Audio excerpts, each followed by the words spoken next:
Hello and welcome to the Endurance Science Podcast with me, Matt Carpenter. The aim of this podcast is to cut through the noise and misinformation that social media presents us and discuss what the science really says about endurance performance.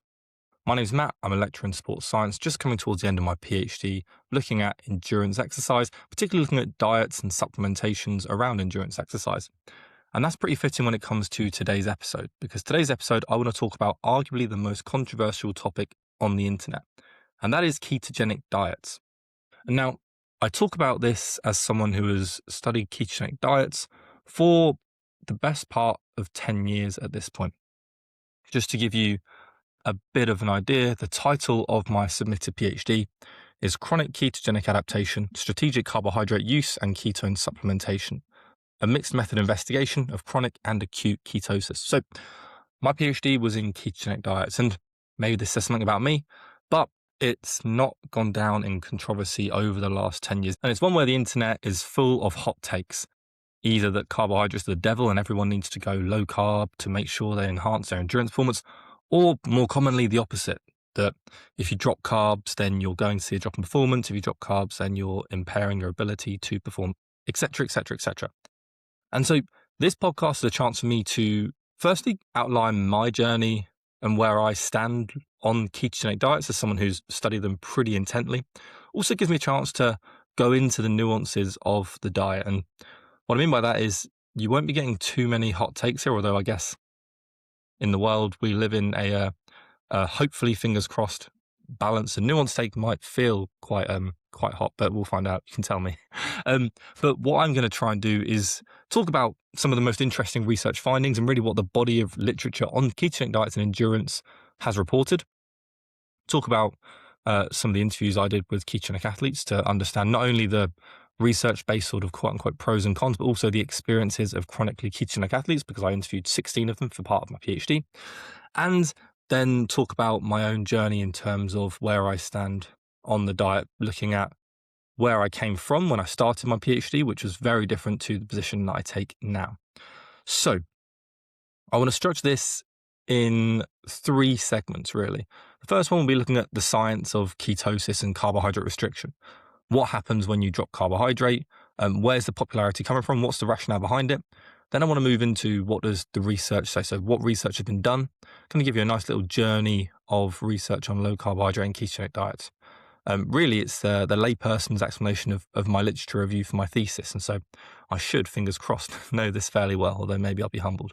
And then I want to talk about the most recent findings and the sort of current consensus within research on where ketogenic diets may or may not fit, and as well as my view on that. So that's the structure I want to take. And then towards the end, I get to talk more about sort of where I started in terms of my views on ketogenic diets and where I am today. And so there's so much said on ketogenic diets, but we can start really by just looking at the physiology of what happens when you stop eating carbohydrate. And so the first thing that happens when you stop eating carbs, if you go on a ketogenic diet, and so just for some background, I suppose, a ketogenic diet is a high fat, moderate protein, low carbohydrate diet, typically defined as less than 50 grams per day of carbohydrate. So essentially involves the almost full elimination of starch-based foods, so your pastas, your rices, limits some fruit and vegetables, particularly ones high in carbohydrate, and focuses on fats and protein-based food. And so most commonly, you'll see people consume sort of a very meat and 2 veg type diet, maybe meat and 1 veg in some circumstances. And so tends to be quite meat heavy, although it doesn't have to be. But what you find is that people are consuming higher amounts of fat. That might be added fats such as oils and fatty cuts of meat and less carbohydrate. And so what happens? Well, it's called a ketogenic diet for a reason, because you have a state called nutritional ketosis that you enter fairly quickly. Now, nutritional ketosis is something that we will all experience at some point, particularly endurance athletes, because when you stop exercising, there was a phenomenon that was researched in the 1980s known as post-exercise ketosis, where if you do a hard exercise bout, you often show ketones increase in the blood after 2 to 3 hours post-exercise. And actually, that's one of the reasons. And we can link that back to why ketones are present on low carb or ketogenic diets. So everyone experiences ketones to some extent, and many people, they'll be circulating in trace amounts. if you've not eaten for a certain amount of time. So, for example, a lot of people, when they wake up in the morning, will have trace amounts of ketones in their blood. Now, these ketones, mainly beta hydroxybutyrate and acetoacetate, and then you have the sort of waste product of acetone. These ketones are produced essentially as a byproduct of fat oxidation. And so for aerobic metabolism, we burn carbohydrate or fat. When we're burning lots of fat, we will also create ketones. Now, this is an evolutionary response to keep our body going in times of carbohydrate scarcity. So, for example, if we think about this from like a hunter-gatherer perspective, if you're going a long time without food, you need a way to fuel your body in the absence of carbohydrate. Now, we can use fat to supply fuel for the working muscles. We can't use fat to supply fuel for the brain. The reason is that fat molecules cannot cross the blood-brain barrier. And so we need other molecules that can supply particularly the brain with energy in times of low carbohydrate availability. And one of those is ketones. Now, another, it turns out, is also lactate. And so both lactate and ketone bodies can cross the blood-brain barrier and act as an energy source for the brain. Now, ketones can also act as an energy source for other tissue within the body, organs and skeletal muscle. But if we look at this from why do we have ketones at all?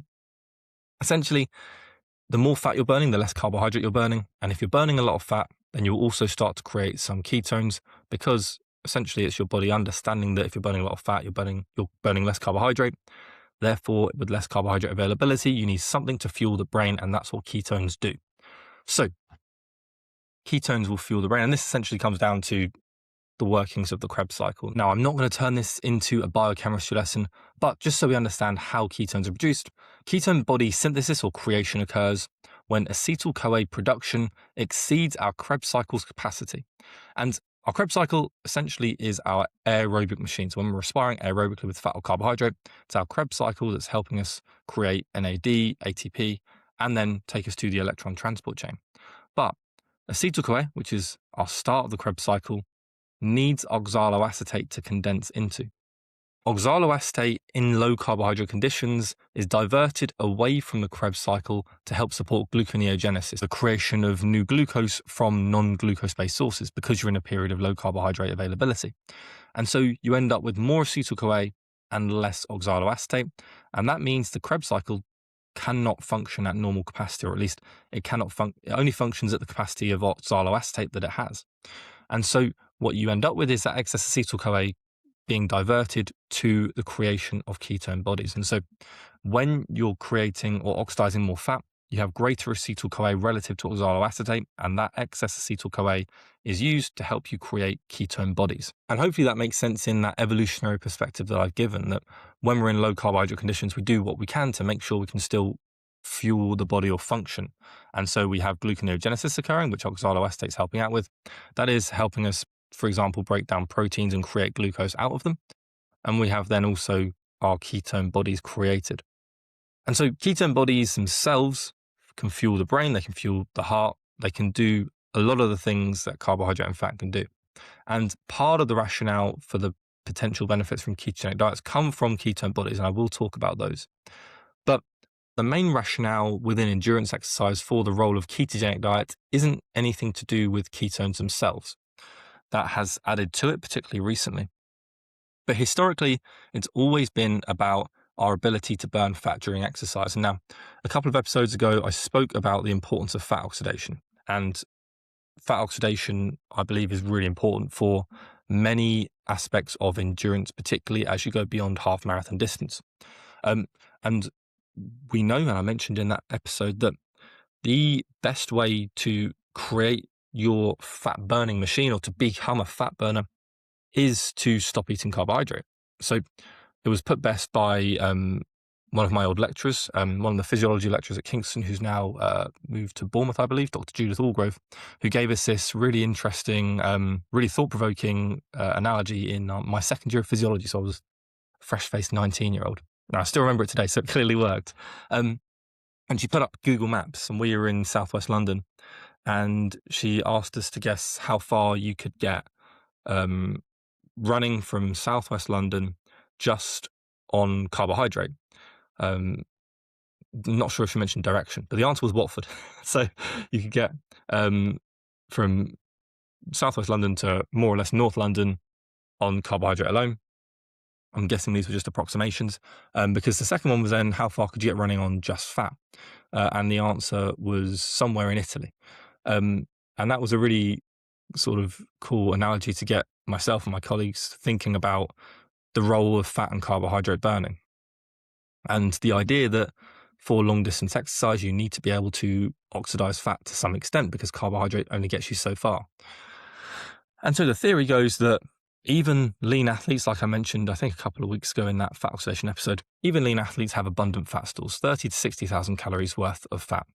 And so if you are performing in events that may be limited by carbohydrate availability, then it can be beneficial to burn fat. Now, I will say more recently, maybe this is a fault of social media, that sort of the noise of ketogenic diets has overtaken that kind of original rationale. And I kind of want to talk about that a little bit as well. But this was the original rationale. And so we saw growing interest in ketogenic diets, particularly around ultra endurance exercise. And this is something that in my own research, my research looking at the lived experience of ketogenic athletes, where I interviewed a bunch of people on long-term low carbohydrate diets, many of them were running ultra marathons. And one of their reasons for starting was this rationale of being able to burn fat and therefore run for long periods of time. Now, one of my athletes, I have no ownership over them, one of the people I spoke to, my participants, actually spoke about sort of the idea of self-experimentation and gave me an example of running a 100-mile race with no carbohydrate at all. And these sorts of things are stories I hear quite often, amazingly regularly, considering how mad that is as a feat. That's no carbohydrate at all for a very long endurance bout, 100 miles, extreme endurance challenge. And that really is sort of where there's some amazing science within ketogenic kind of research. And that is that you sort of start to understand the ability of the human body and our metabolism to adapt to the situation that we give it. Because for most people, even ultra endurance runners, the idea of running 100 miles without any carbohydrate is completely absurd. But our body can adapt to doing it if we adapt to burning fat. And so there's some really sort of cool anecdotes of what you can do when you stop eating carbohydrate, particularly in that ultra endurance space.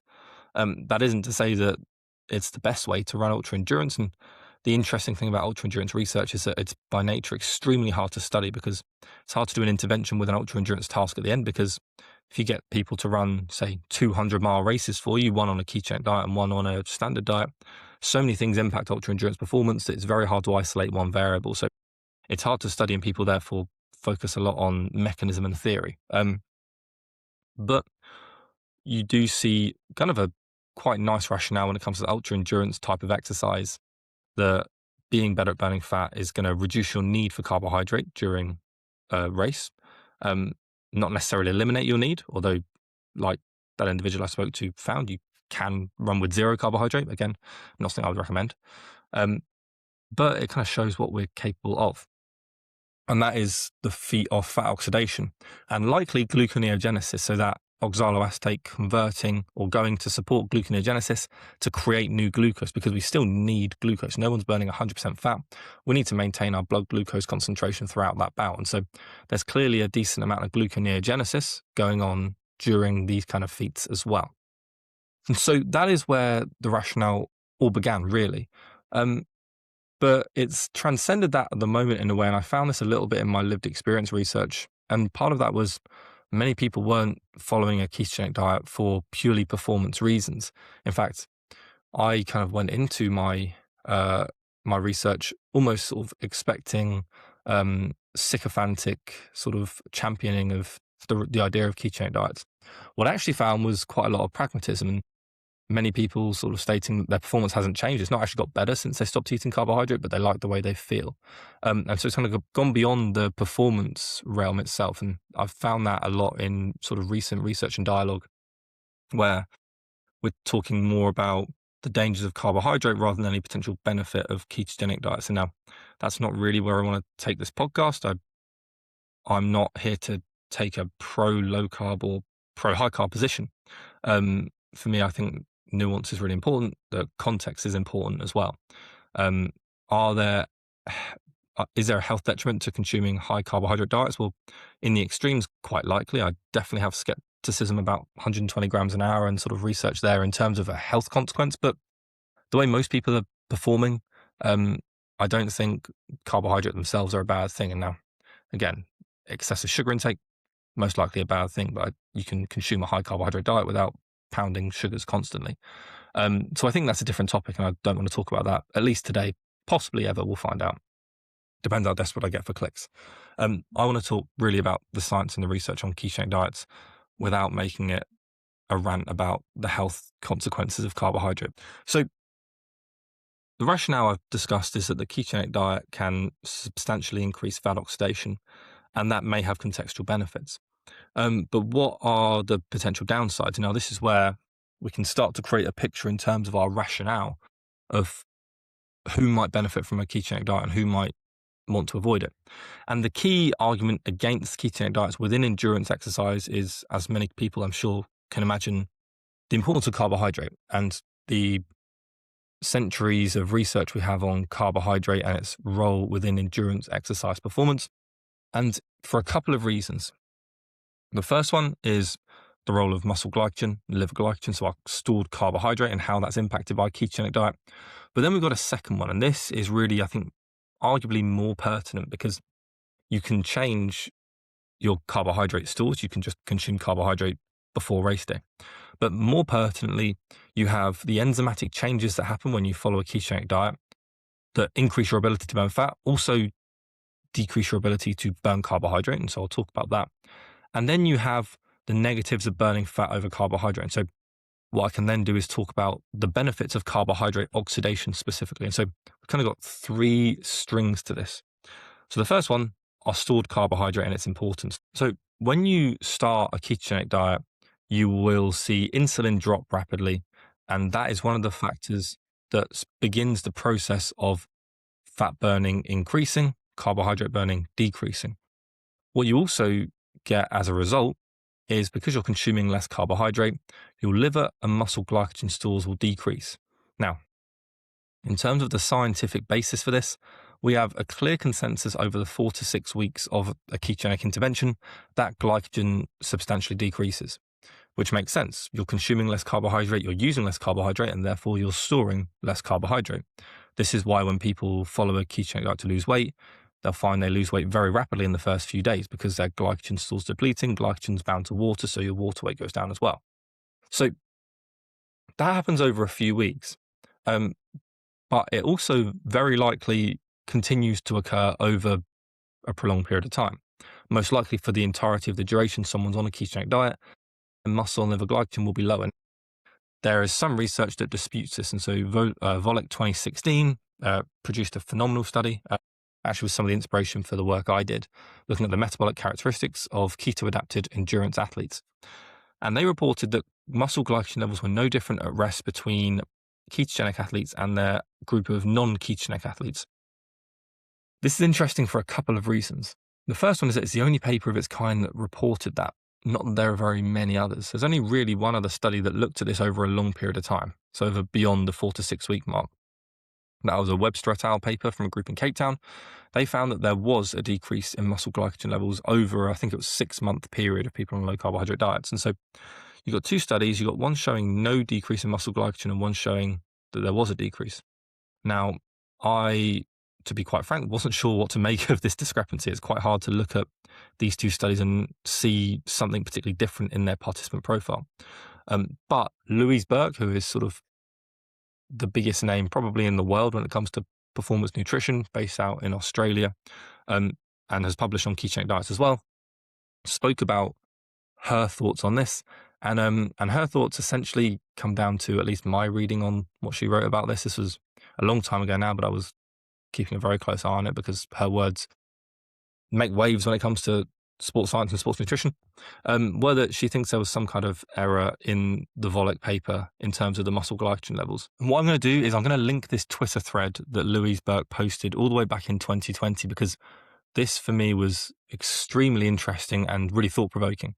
And so the reason and the background to this is that Volek paper that showed no change in muscle glycogen made waves for a number of reasons. They showed that increase in fat oxidation, but this glycogen data seemed strange to me. And I think Louise Burke did a great job of not debunking it, because I don't think it's sort of that strong, but sort of suggesting that this data may not be accurate. And so she started by complimenting the study, saying that she learned a lot, but the glycogen graph itself troubled her. And she said it troubled her because, for a few reasons. The first was, why were ketogenic athletes, based on the data that Volek presented, breaking down so much glycogen during exercise, but it wasn't being burnt? And now this, if it was a real finding, would be fascinating. We're breaking down carbohydrate because muscle glycogen was decreasing a lot, but we weren't burning much carbohydrate because fat oxidation was very high. And so what's happening to that carbohydrate? And so she stated, just like I had there, that it contradicted the findings from Webster et al., who found that in long-term keto cyclists, glycogen did go down. And so Louise Burke's big take-home here was that she thinks there might have been some errors in the research itself. And so based on the Webster paper and also the theory around what's happening to the glycogen in the Volek study, she stated that her explanation could be that there's a gremlin in their glycogen assay. And so really interesting. It means that we can't be completely sure what's happening in terms of long-term muscle glycogen impact, something I'd love to study at some point. But my best theory right now will be akin to Louise Burke's thoughts, that it's likely that long-term muscle glycogen levels are lower. It will make a lot more sense physiologically, and it chimes with the findings from the paper from the Webster study. And so you have glycogen levels that are lower, and that means that, well, for long duration exercise, we know glycogen is important. For a ketogenic athlete, maybe it's less important because you're burning a lot of fat. But as exercise gets intense, carbohydrate oxidation increases. And so you may find that at high intensities, having, for example, your half marathons up to marathons, where you're going at an intensity high enough to burn some carbohydrate, that you get performance detriment from suboptimal muscle glycogen and liver glycogen levels. However, because you're burning so much fat, it may be that this isn't having a huge impact on performance, particularly because you can always consume carbohydrate around races, which is what my research was looking at giving ketogenic athletes carbohydrate and seeing how they performed, improve their performance as we'd expect. And so if you were worried about muscle glycogen concentrations, then you could do that now. My research found that 2 days of a carbohydrate feed of 200 grams a day for keto athletes didn't actually improve performance in itself. And so it kind of fitted with the theory that maybe muscle glycogen isn't quite as important as we thought, but consuming carbohydrate around exercise did improve performance. In any case, you have a potential mechanism by which performance is being impaired there because you have suboptimal muscle glycogen levels in particular. What I think is a stronger argument for potential performance impairment, and a really interesting one, is the efficiency argument. And that is that carbohydrate is a quote unquote more efficient fuel source than fat. Now, what that means is that it takes less oxygen to generate the same amount of carbohydrate than it does fat. And what that means, if we're doing, say, a VO2 max test or whatever it might be, an efficiency-based test, is that you are more efficient burning carbohydrate than fat in terms of generating energy and turning it into power. What that means in practice is that the oxygen demand at a given speed is higher when you're burning high amounts of fat compared to carbohydrate. What I mean by that is that if you're running on a treadmill at, say, 12, 13 kilometers an hour, and we measure your oxygen cost, how much oxygen you're using, so say on the way to a VO2 max test, that your oxygen consumption would be higher, and therefore your body is demanding more oxygen for the same speed if you're burning lots of fat. And now that we would expect to impair performance, because oxygen cost, which is your VO2, volume of oxygen, the amount of oxygen you need is a really important metric for endurance performance. That's why we measure VO2 max. And so if you need more oxygen for the same intensity, well, it suggests you are less efficient as an athlete. Now, there's some brilliant data from David Shaw and their group on where this efficiency actually impacts across the spectrum of speeds. And what they found is that once exercise intensity gets above around 70% VO2 max, that's when there's a significant drop in efficiency for people on ketogenic diets. What that means is that there's no change in efficiency for intensities up to around 70%. And so that means for sort of moderately trained athletes running a marathon, or most people running ultra marathons, you won't see a decrease in efficiency on a ketogenic diet. And I think that in itself was interesting. But any decent level athlete will be running marathons and less, so marathons, half marathons, and shorter distances at greater than 70% VO2 max. If you want to be a good athlete, you want to be running these kind of events at greater than 70% VO2 max. And what you find, based on the Shaw data and based on some very clear physiology, is that you are less efficient as an athlete when you're burning fat than carbohydrate at these intensities. And this fits with a lot of the discussions I had with ketogenic athletes who described losing their top end in performance. Now, I'm saying this, and there are some caveats when I get to what the research has found, but the theory here is pretty clear. And it links to the final point, and this is the impact we have on enzymes. So as we drop carbohydrate, our fat-related enzymes, so enzymes relating to CPT1 expression, which helps transport fat into the muscle, these all increase to support the increase in fat oxidation. And at the same time, unsurprisingly, all the enzymes related to carbohydrate oxidation or breaking down carbohydrates, so enzymes transporting carbohydrate through or from the blood into the muscle, for example, they decrease. So what you get is reduced glycolytic flux, largely from an increased expression of PDK4. So with reduced glycolytic flux, you have reduced carbohydrate oxidation. And on top of that, you also see GLUT4 decrease, and this is a glucose transporter.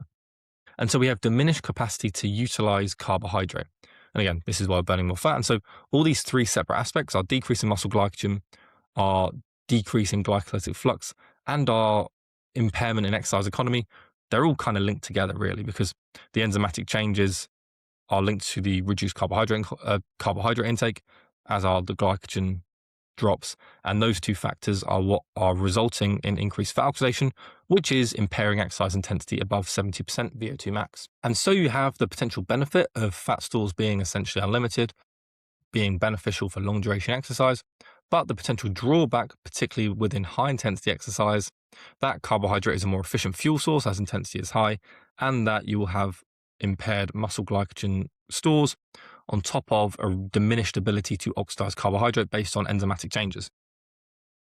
There's also a couple of other things to note before I sort of dig into how well all of this theory stacks up when we start to research it. And that's something that I'm going to talk about in the second part of this episode. But one more thing to talk about then is the role of ketones themselves. So the interesting thing about ketones, and they've kind of seen a real surge in interest and popularity recently because exogenous ketones, so ingestible ketones, are now widely available, still quite expensive, but available. And because of that, we can isolate ketones metabolically and see what impact they have on metabolism.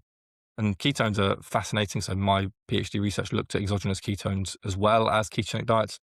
And they're really interesting. One of the pieces of rationale for ketones when consumed as a drink to be improving performance is that they're more efficient than carbohydrate.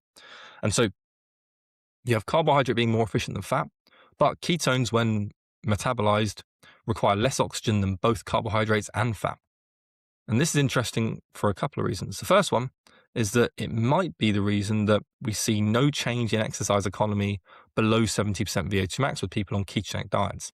It might be that they're oxidizing fat and to some extent ketones, and as a result, don't see a net decrease in economy. But then once it gets to a high enough exercise intensity, that's when economy starts to drop because we're using more carbohydrate and less ketones. You have some really interesting stuff there. Ketones are becoming increasingly researched as a means of improving recovery and adaptation to exercise. And all that potentially leads back to whether the ketogenic diet could have some of those benefits as well. So for example, there's research looking at whether ketones enhance performance following a period of overtraining. So can it help your response to high training loads? And potentially it could. Also research looking at whether it increases red blood cell mass and therefore increases your oxygen transport capacity, which it potentially does. And so it makes me wonder whether ketogenic diets could do some of these as well. But what's important to note when I talk about ketones being more efficient than fat and carbohydrate is that it turns out we're not very good at using them. And this comes back to my theory that I just mentioned, that ketones may be important at those lower intensities, particularly with ketogenic athletes, but not at high intensities. And this all comes from some really, really interesting work from Dialov et al. Now, this is a group based in Oxford University, and they've done a lot of research looking at ketone bodies and our ability to utilize them using 13 carbon tracer based research. So similar technology to what we're looking at what people are looking at with carbohydrates at the moment when they're looking at your ability to actually burn them, looking at the 13C isotopic tracer stuff. So what they found was that ketones could improve exercise economy through likely being more efficient than carbohydrate and fat. They had athletes exercise at 25% of their maximum power output, 50% and 75%. And they found that ketone oxidation was highest at low exercise intensities, and that we're not burning ketones to any meaningful extent once we get up to that 75% of our watt max. And so ketones were enhancing exercise efficiency at lower intensities, which makes sense because our skeletal muscle isn't very good at using ketones, but it's much better at using them when intensity is low. And so the lower the intensity, the more likely our skeletal muscle is to be able to break down those ketone bodies and use them for energy. As intensity goes up, we're using more and more carbohydrate, less fat, and less ketones. And that's why it makes sense that on a ketogenic diet, there's no net change in economy as you are at moderate to low intensities, because any increase in fat oxidation that might be impairing in exercise economy is mitigated by the ketones.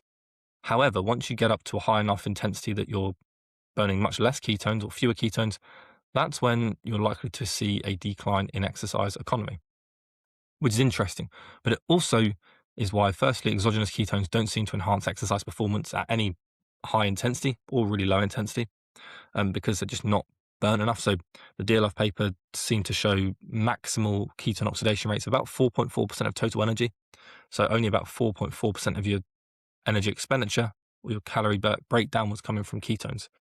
So even in perfect conditions, you're not really able to break down ketones that much, maybe enough to improve economy at low intensity, but not as you get to those higher intensities. And it can't mitigate the impairment in intensity that fat gives you when you get to higher intensities. And so that is a kind of outline of all the theory really on ketogenic diets. And it's a kind of a bridged version. I could talk about this for hours and hours. When my Viva comes, I will have to. But that is the kind of the rough 30,000 foot view of the theory of ketogenic diets, both the potential benefits and the potential drawbacks. Now I want to talk about what the research actually says and then the pros and cons of that research. So I'm going to give you the TLDR version to start with, and then I'm going to dive in a bit deeper. So if you just want to hear the TLDR and then head off, absolutely fine by me. No offense taken. But for those of you interested in research and the research process, because I'll dig in a little bit to the sort of nuts and bolts of this, then please listen on, because hopefully this will be an interesting one. I spent far too many years reading these papers to not share it with anyone. So here we go. So research on the performance effects of ketogenic diets really started in the 1980s. And here we saw two studies by Stephen Phinney, who's a bit of a legend in the low-carb space, 1980 and 1983. And they looked at 6-week ketogenic interventions and its impact on time to exhaustion and VO2 max. And their first study, done in 1980, was really interesting in itself, but didn't quite make the waves the 1983 one did. So in 1980, they found that their 6-week intervention showed no change in time to exhaustion after 6 weeks on a ketogenic diet. But what was really interesting, I think particularly for Stephen Phinney maybe in this study, was that there was an approximately 10 kilogram weight loss in the ketogenic group. And they had to actually give them weighted vests for the post-trials to match their weight because they'd lost so much weight. So even with a 10 kilogram weighted vest, there was no change in performance over the 6 weeks. And this was interesting, but the confounding itself of weight loss causing the decrease in oxygen cost because you have less mass meant that they wanted to pursue a second study. And this second study really is the one that was used as almost a seminal study when it comes to ketogenic science. And so the second study looked at competitive cyclists. They made sure they kept them weight stable, so within about a kilogram of their starting weight, and took them through a short-term intervention on a ketogenic diet. Here, again, they looked at VO2 max and their time to exhaustion at 65% of VO2 max. And so how long could they go at 65% of their VO2 max on a normal diet and then on a ketogenic diet? And again, they found no differences in time to exhaustion. And this is a pretty long duration activity, so we're not going overly high intensity. These are trained cyclists going at 65%. It's pretty much your steady state kind of speed. And they found no difference in time to exhaustion. Now, what was also interesting, at least at the time, although based on the theory I've given you, it sounds fairly straightforward or obvious, is that RER, so their ratio of carbohydrate to fat burning, went substantially in favor of fat. RER is just a metric that assesses your carbon dioxide and your oxygen. We use it as a way to measure carbohydrate and fat burning. 0.7 represents solely fat, 1.0 represents solely carbohydrate. And the RER in the baseline was 0.83, so pretty mixed. You're burning a combination of fat and carbohydrate at 65% VO2 max, which is pretty standard. And then post-intervention, RER was 0.72, which represented an almost complete reliance on fat oxidation at 65% VO2 max. Now, what was particularly interesting about this was that we're here in the height of sort of carbohydrate supremacy. And so this work really challenged that prevailing narrative that carbohydrate was an essential component of an athlete's diet.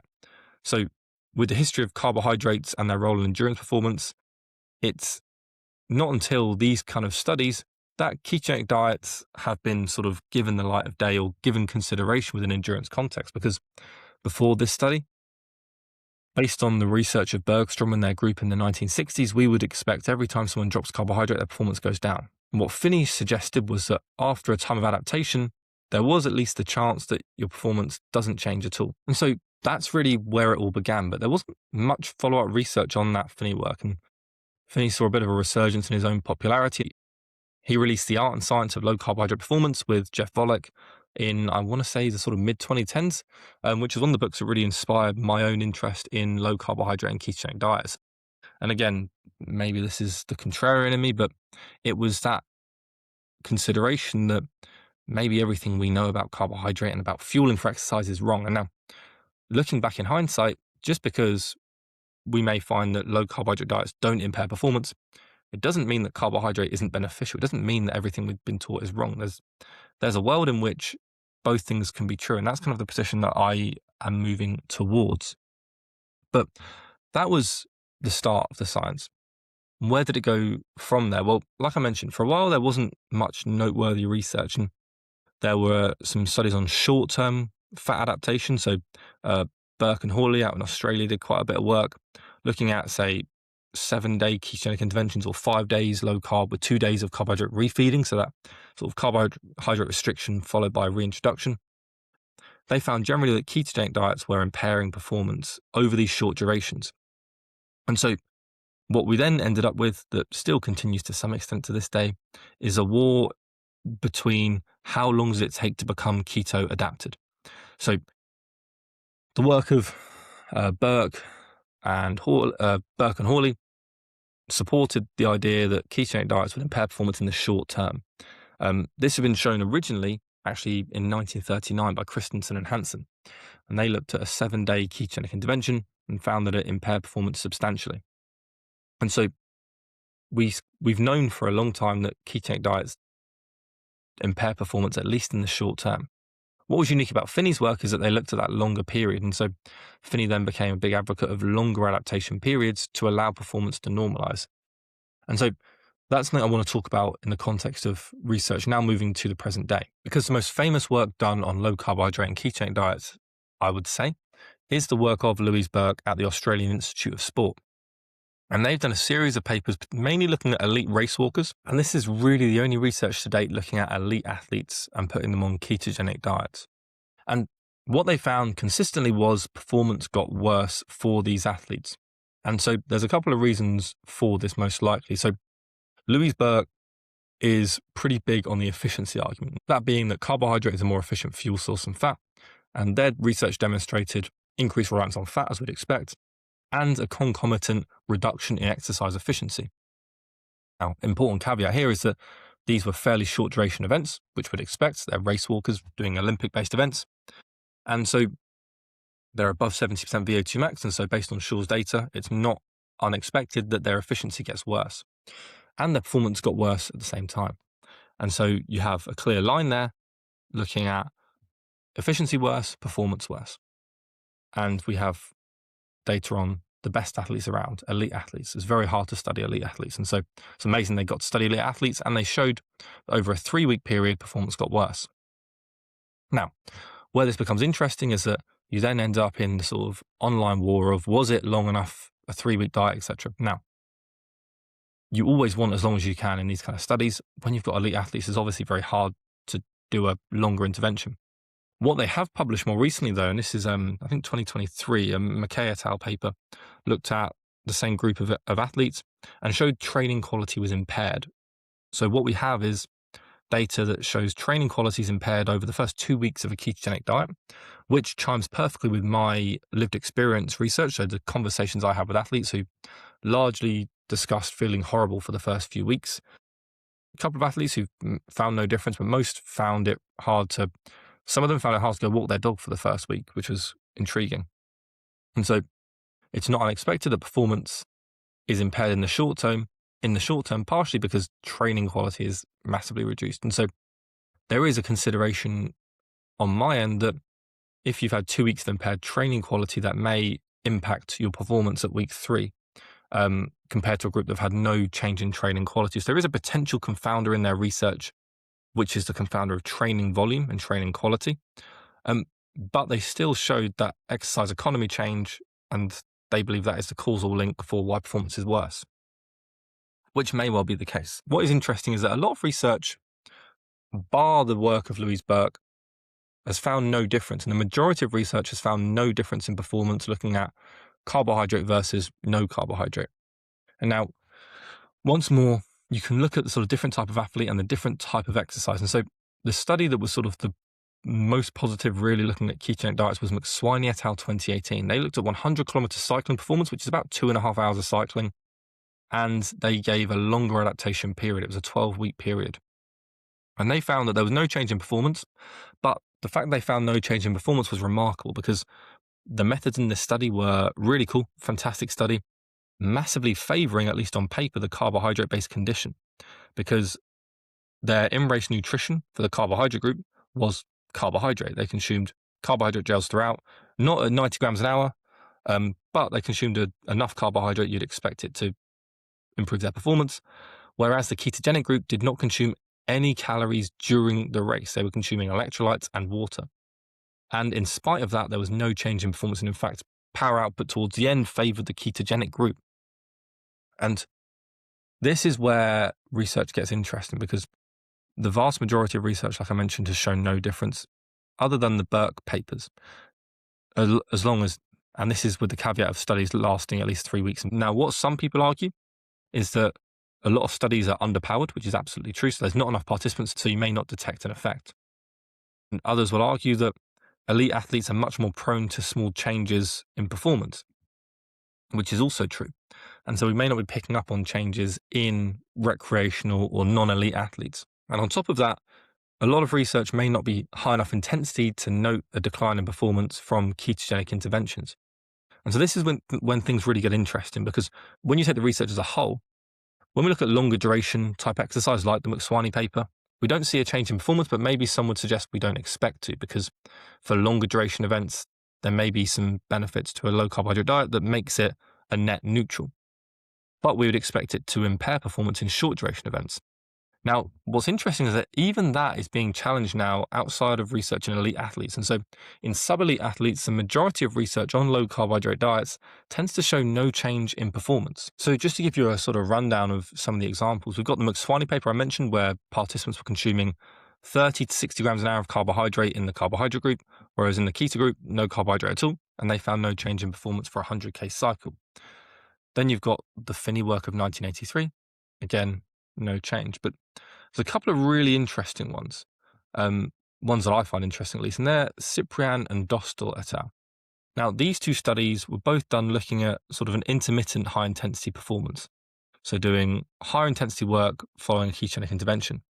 And both showed no change in performance, and they did these after a 3-hour fast. And so these are types of performances, these like intermittent high-intensity exercise bouts, where you'd expect performance to be going down. But what they showed, in fact, was that there was, again, no difference in performance. Now, and similarly, we've got the series of studies by Philip Prinz, and there's a few that are particularly noteworthy. For me, the most interesting is a 5-kilometer test they ran after a ketogenic intervention, again, which showed no difference in performance. And so 5-kilometer races, high-intensity aerobic, and so you'd expect performance to go down, but it didn't. Similarly, the work of Shaw et al., the same group that found reductions in economy, showed no difference in performance despite changes in economy. So we've got a number of things to think about here. The first thing is that just because something doesn't impair performance doesn't mean we should all be doing it, because there's no evidence that ketogenic diets improve performance in any exercise capacity. Now, like I say, very different to not impairing. So it doesn't seem to make performance worse in most cases. Now, there are some studies that do show performance impairments. You've got Shoden et al., who looked at female athletes specifically and found impaired performance, which might suggest that females respond less favorably to ketogenic diets. It is also the only study over a prolonged period of time on female athletes, which, number one, may suggest that females respond differently. Number two, may be an outlier in research. You also have Fleming et al. From 2003, which reported performance impairments. So you do have studies suggesting performance impairments in some cases, but the vast majority of research shows no difference. And so I have a couple of thoughts on this. Like I say, the first thing is that just because something doesn't make your performance worse doesn't mean you should do it. But it's interesting in itself because, like I mentioned, a lot of the athletes I spoke to in my qualitative research didn't say they were doing ketogenic diets for performance reasons. They said they were doing it for health-based reasons. Now, we can debate the impact of ketogenic diets on health for many different areas, not the purpose of my podcast today. But in the knowledge that it's not making performance worse, it makes it a lot more accessible for people who may want to do it for other reasons. For example, things like type 2 diabetes, which is a really interesting topic. So that is interesting, particularly in long duration events. Now, in short duration events, you have Burke's findings showing performance impairment, but this almost counterintuitive finding that Prinz, Cyprian, Dostal found no change in performance looking at high intensity aerobic performance or repeated efforts. And so Prinz et al. Also did an 800-meter repeats-based exercise performance, and again showed no difference in performance output. And so there's one thing here that gets me thinking, which is if performance isn't impaired, why? If we're not able to burn carbohydrate as well, how is performance not impaired in these kind of higher intensity efforts? And secondly, it then gets us thinking about mechanisms versus performance outcomes. My supervisor would always say, so what, if I started talking about mechanisms. Now, mechanisms are very important, but just because there's a mechanistic change doesn't mean it necessarily correlates with a performance outcome. And it's feasible to me that an impairment in exercise economy is a meaningful change in performance for an elite athlete, but unlikely to impact performance for the vast majority of us who have so many other things going on. There's more variability in performance overall, and therefore exercise economy might not be the defining factor. An elite athlete who's got every other aspect of their performance dialed in, maybe they are susceptible to these small changes in performance. Exercise economy may impact performance for some athletes and maybe not for others, and that's perfectly feasible and maybe a reason why ketogenic diets impair performance in elite athletes, not in the rest of us. On top of that, you have something that people have stated is an issue in ketogenic diet research, and that is that the vast majority of studies use either fasted exercise protocols, so both groups will come into the lab after not having breakfast or something like that, or they'll have standardized meals based on the diet they're on. So what that means is you'll either come in fasted and do your exercise test, whatever it might be, your 100-kilometer cycle, or the ketogenic diet group will have a high fat meal and the high carbohydrate group will have a high carbohydrate meal. Now, what this leads to is a massive range in the kind of pre-exercise feeding within research, which can make broad conclusions quite hard to make because theoretically, your fasted exercise tests may favor ketogenic athletes because if you're better at burning fat, then you're in a good position when you're in a glycogen depleted state. If you're fasted, then your liver glycogen is likely suboptimal. And so you're in some kind of glycogen depleted state. And so that may favor ketogenic athletes. Whereas if you've given one group a ketogenic meal, which is a keto group, and then you've given the high carbohydrate group a high carbohydrate meal, well, that should be favoring the high carbohydrate group because we know that carbohydrate in and around performance enhances exercise performance. And so this ends up with kind of almost more questions than answers. And it's one of the reasons that that my first PhD study that I published was looking at the impact of carbohydrate in ketogenic athletes, because our finding that improved performance is hopefully going to start getting people doing ketogenic interventions to match carbohydrate intake before exercise. And so rather than giving the keto group a keto meal, when it's pre-exercise, you give the keto group carbohydrate as well. And it essentially becomes a form of periodized nutrition, because that is what ketogenic athletes already do. When we spoke to ketogenic athletes, most of them were consuming carbohydrate for races anyway. And secondly, we know it improves performance, so why would you not do it? And so what we have there is a literature that isn't exactly clear. Most research shows no performance effect, but absence of evidence is not evidence of absence. So just because we can't see impairments in performance doesn't mean they don't exist. Based on the literature right now, my perspective is that for elite athletes, I would never recommend a ketogenic diet. Actually, for any athlete, I wouldn't recommend one. But contextually, if someone says they're following a ketogenic diet, I'm reassured in the sense that if you're not an elite athlete, it's unlikely to impair your performance and it's probably neutral, so long as you get carbohydrate right around races, and that's really important. And so I would still recommend bringing in carbohydrate around key training sessions and making sure you prepare for your fueling. What it will do, is reduce your need for the same volume of carbohydrate for race day, which may be a net positive. Rather than needing 60 to 90 grams an hour, you may well be able to go on 45 grams an hour.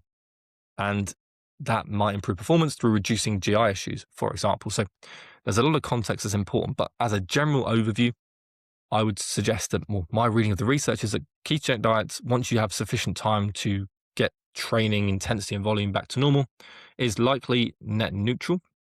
Now, I have a few pet theories that may give credence to the idea that it is beneficial for ultra endurance in the long term. Potentially some changes in recovery status, your ability to perform and recover over time and therefore adapt. But there's no evidence to support that. And so it's not something I want to ramble on too much about. That will stay a pet theory. So net neutral for most people, potentially negative for people doing high intensity work. And that was based on theory and my discussions with ketogenic athletes. But the research to date questions that. And so that's something that may have an individual factor to it. My suspicions are that people on ketogenic diets maybe do a lot less intense work, and maybe that's one of the reasons that high intensity work gets worse. And so periodizing carbohydrate around hard sessions and making sure you're still doing hard sessions will be important considerations if you're on a ketogenic diet. Another really important consideration is simply getting enough energy in. A lot of people go on a ketogenic diet and just don't consume enough calories. Performance is impaired as a result. And so it's really important to consume sufficient energy to make sure performance isn't impaired. So long story short, is it impacting performance? Quite likely a lot less than we think. In the shorter duration stuff, there may be some slight impairments, but for most people, it's probably neutral. For elite athletes, potentially an impairment. And the longer exercise gets, the more likely there is to be no impact in performance, and the more likelihood there is for possible improvements as we get to ultra endurance exercise, where fat oxidation becomes increasingly important because ketogenic diets are the best way to increase fat oxidation. And so lots of considerations, lots of context there. Potential benefits in reducing the need for fueling. A lot of people I spoke to described finding fueling freedom. That was a bit of a theme from my qualitative research where I interviewed ketogenic athletes, where they didn't have to obsess about carbohydrate or nutrition around exercise because they could just get out in the morning and go for a run. And suddenly fasted exercise became a lot easier because they were burning more fat and therefore less reliant on carbohydrate. And they could go on long runs and not fuel. And it helped almost relieve the obsession of carbohydrate. And to me, a lot of people listening, well, many people I'm sure want to enhance their performance, but also when we look at why we exercise, it's about enjoyment. It's about process and about enjoyment. And so for a lot of these athletes, they weren't stating there was performance improvements from the diet itself, but they were stating that in a way they were enjoying the process more because they weren't having to obsess about nutrition. You could argue they maybe were obsessed about it in a different way, but that really wasn't the impression I got from speaking to these athletes. It was more a case of being a lot more able to enjoy the process of running or cycling without having to constantly think about fueling or carbohydrate and these kind of things, which was really interesting because then you start to get to an almost philosophical question of, what is it to enhance performance? If something's improving your enjoyment of exercise, well, for many of us, maybe we could class that as performance enhancing. But when it comes to actually specifically timed completions, etc., it's not going to make you faster. At least that's what the research says today. So hopefully some interesting stuff to take away there. But what I want to finish on really is my own journey. And like I said, this has been my main area of study for 10 years. It's been a long time. I looked a lot younger when this all started. But when I started my PhD, like I mentioned, as I was talking through some of the theory, it was really from being inspired by my PhD supervisor, who was a lecturer of mine, and immersing myself in the world of low carbohydrate and ketogenic research. And that also involved reading books such as The Art and Science of Low Carbohydrate Performance by Volek and Finney. And so I started my PhD really as someone who was, um, what would you say? Maybe not quite sycophantic. I'm not sure. I'll ask my friends about it maybe. But I was very pro low carbohydrate diets for quite a long time.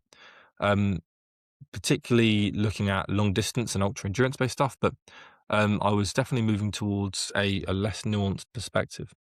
And I think for me, it's one of the reasons that I'm such a big advocate of people reading research and really engaging in the sort of both sidesism of reading research that doesn't agree with your position, because it was reading the work of Louise Burks and the work of the Australian Institute of Sport, and just deep diving into the research that essentially got me out of the sort of pro keto obsession, which I was definitely moving towards for a period of time, and helped bring the nuance of looking at where the research is interesting, also where the research is less interesting.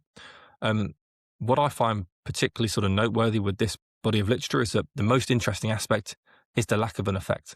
And there's not many areas where you can say it's interesting because there's no change. But I think that's precisely why the science of ketogenic diets is really interesting, because especially on social media, you've got, at least from what I see, people that are either sycophantically pro or sycophantically against. Whereas actually, my take on the body of research is that it's pretty neutral. Doesn't seem to make performance worse in most cases, although it can in high intensity stuff, particularly for good athletes. But definitely doesn't seem to make performance better.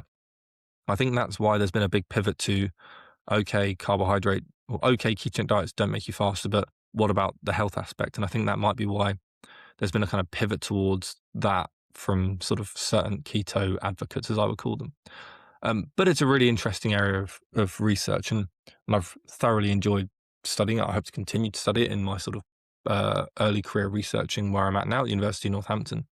And I'm certainly still really interested in the science of ketosis and ketogenic diets. Um, so it's a really, really interesting topic, one I could talk about, like I say, forever. If anyone's got any questions about ketogenic diets or the science of it, then please get in touch, because like I said, something I'd love to do. And one thing in terms of my sort of postdoctoral research is, I mentioned there's only really one study looking at female athletes, and I'd love to do a more prolonged study on female athlete response to carbohydrate restriction. And so if there's any prospective participants listening, then please reach out to me and give me a much better reason to start trying to get that process moving forwards. I think that's really one aspect where the research has been completely underdone. So interesting area there. But really that is the sort of essence of the science of ketogenic diets and research on it to date. This has been a little bit longer than my previous episodes because I've got more to say on it. But for those of you still listening, thank you for supporting. I've really enjoyed making this podcast, and I really enjoy doing the podcast in general.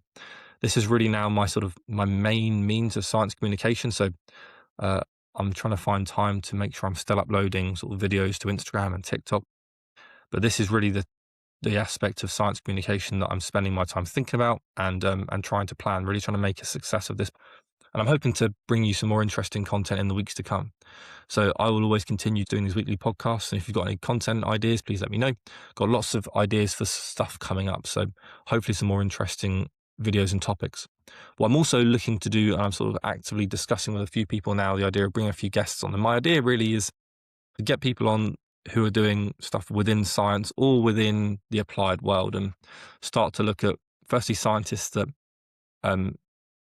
are doing work that many people won't have heard of, and to get more scientists to talk about their work, because there's so many fascinating things going on, people that do very interesting things. And so I really want to be able to use this podcast as a platform for science and scientists doing work. So I'll definitely be getting some scientists on in the weeks to come to talk about their work, and people that are in the real world applying science to high performance sport. And that's the sort of thing that I'd love to bring to this podcast, and I will be bringing to this podcast in the not too distant future. So Really exciting things for this podcast. So please do share it around, give it a 5-star rating if you can, help boost it, helps the Spotify algorithm and all that malarkey.